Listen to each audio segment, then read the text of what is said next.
Halo. Musim hujan ini sepertinya makin banyak teman-teman yang tambah produktif menulis yang puitis-puitis. Karena emang biasanya hujan bisa membangkitkan berbagai kenangan. Tiba-tiba sendu gitu kan.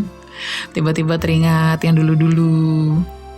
Sayangnya itu tidak berlaku untuk diriku ini. Hampir 2 bulan ngadat nulis puisi. Gak ada kenangan yang gimana gitu saat hujan. Datar-datar aja. Kayaknya emang seluruh cerita hidupku datar-datar aja deh. Gak ada sesuatu yang spesial atau gimana gitu. Tapi tiba-tiba teringat cerita waktu SMA yang agak absurd. Saat bikin seorang cewek nangis karena katakan putus. Karena aku... Jadi gini, waktu SMA kelas 2, aku punya seorang teman. Sebut aja si X. Dia ini cowok. Si X ini tiba-tiba hilang dari peredaran. Nggak ke sekolah, nggak ada di kosan. Saudaranya yang aku kenal juga nggak tahu dia di mana. Dia ini yatim piatu by the way. Tiba-tiba sebulan kemudian, dia datang nyariin. Dia cerita kemana dia menghilang selama sebulan dan apa alasannya. Detail banget ceritanya. Aku ceritain gak ya apa alasannya ya? Kayaknya kalau ada yang kenal ntar jadi masalah pula. Pokoknya ada kaitannya sama cewek lah. Ngerti ya? Ngerti aja deh. Karena masalah dia sama cewek itu, dia gak bisa ngelanjutin sekolah lagi. Setidaknya untuk sementara.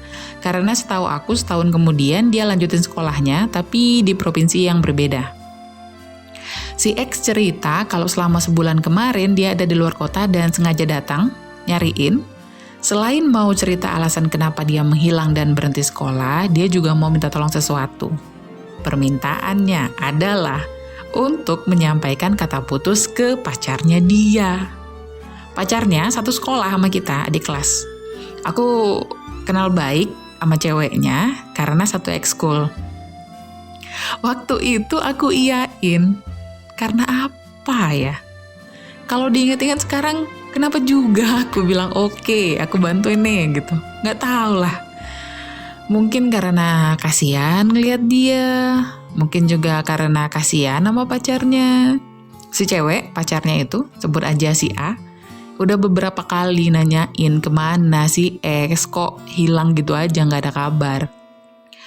Nah udah, biar cepet loncat aja langsung ke esok harinya ya.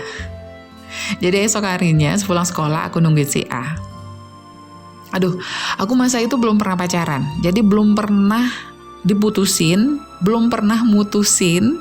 Jadi gak tahu harus nyampaikan kata putus tuh awalnya tuh gimana tuh gak tahu.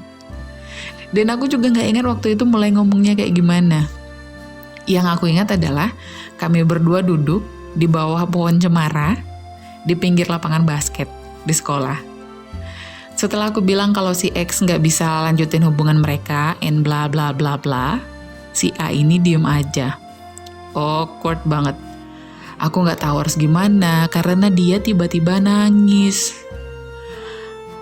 Aku nggak tahu harus ngomong apa kan. Jadi diem aja ngeliat dia nangis. Dan keadaan bertambah buruk karena hujan perlahan mulai turun. Nah, karena si A ini tetap nangis dan tetap aja duduk di situ, aku juga nggak enak hati mau pergi. Awalnya masih aman lah, karena kita di bawah pohon cemara, rimbun, rindang gitu. Lama-lama mulai basah juga, jadi terpaksa tangisnya di-cut dulu, karena dia aku ajak untuk berteduh di samping kantor guru. Berdirilah kita berdua di sana. Dia masih lanjut nangis nih, malah semakin parah. Aku masih ingat dia nangis sambil menengadahkan tangannya ke arah air hujan yang jatuh dari atap. Aduh, sedih banget. Aku berdiri di sampingnya dengan awkward parah. Nggak tahu harus melihat kemana. Karena pada saat yang sama banyak kakak kelas yang lewat mau pulang. Kan jam pulang sekolah ya. Mereka tuh ngelihat kayak, ngapain nih dua cewek. Yang satu nangis, yang satu bengong. Rasanya waktu jalannya lambat banget. Hingga akhirnya si A menghapus air mata, mengatur napasnya, dan ngajak pulang. Akhirnya bisa pulang juga. Itu adalah pengalaman katakan putusku yang pertama.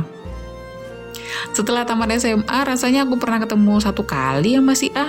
Setelah itu nggak pernah lagi, sampai sekarang belum pernah. Kalau sama si X masih saling tahu kabar berita. Sekarang udah nggak ngilang-ngilang lagi dia. Walau jarak tinggal kita juga ada beda kota. Itu pengalaman paling absurd yang pernah aku alami. Selain pernah minta uang 2.000 di lapangan parkir mall. But it's totally different story. Wes, makasih udah denger. Bye.